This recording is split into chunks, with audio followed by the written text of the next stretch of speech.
Morning directly from Jodhpur.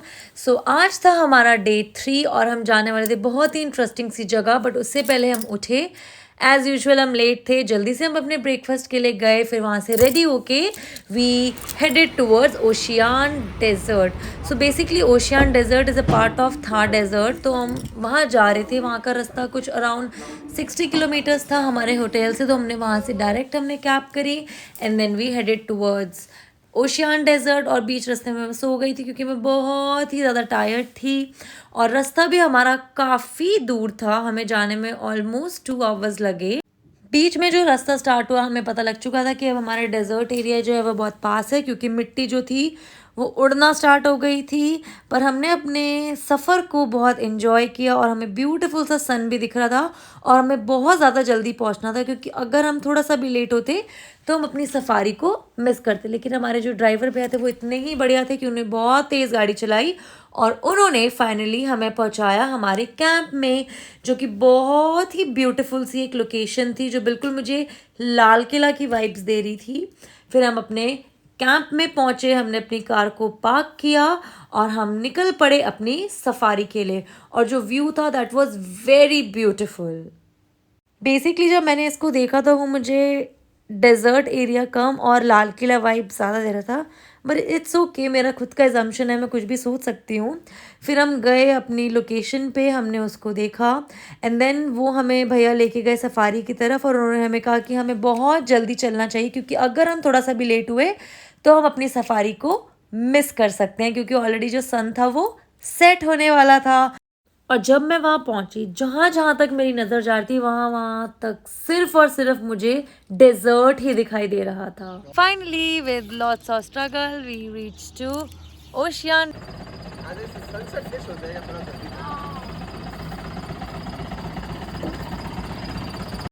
फिर हम चल पड़े अपनी सफारी करने के लिए और जिस तरह से हमारे ड्राइवर भैया ने उस जीप को चलाया, हैट्स ऑफ टू हिम। मतलब मुझे एक पल के लिए तो लगा कि मैं अब भी उस जीप से गिर जाऊंगी और पता नहीं क्या हो जाएगा, लेकिन hats off to his skills. उन्होंने बहुत अच्छे से ड्राइव किया, पूरा एरिया उन्होंने ऑलमोस्ट कवर किया। फिर हमारा एक स्पॉट था जहाँ पे हमारी कुछ एक्टिविटीज़ थी जो कि हमने खूब इन्जॉय करी।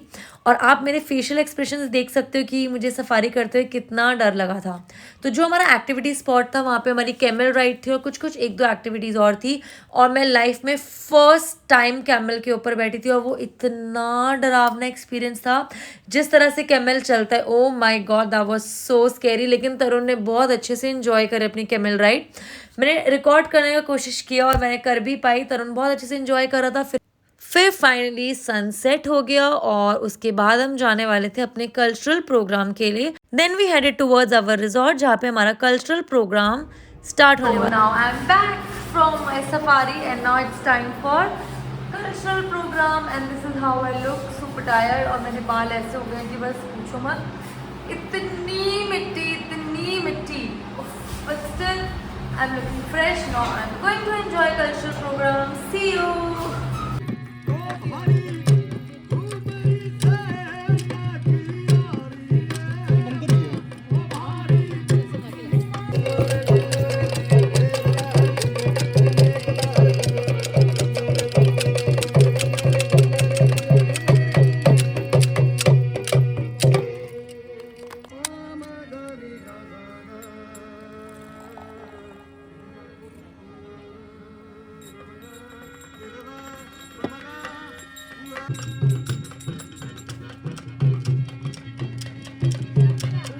और इसी के साथ हमारा डे 3 जो था वो एंड हुआ। उसके बाद हमने वहाँ पर डिनर किया और डे 3 हमारा लास्ट डे था जोधपुर में।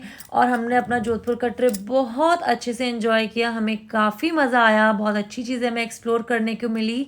And yes, I am definitely going to suggest you कि अगर आपको 2-3 डेज़ का हॉलीडे मिलता है तो आपको जोधपुर ज़रूर विज़िट करना चाहिए, because it's such a beautiful city to explore. And I hope you have enjoyed my video. Please do like, share and subscribe. Thank you.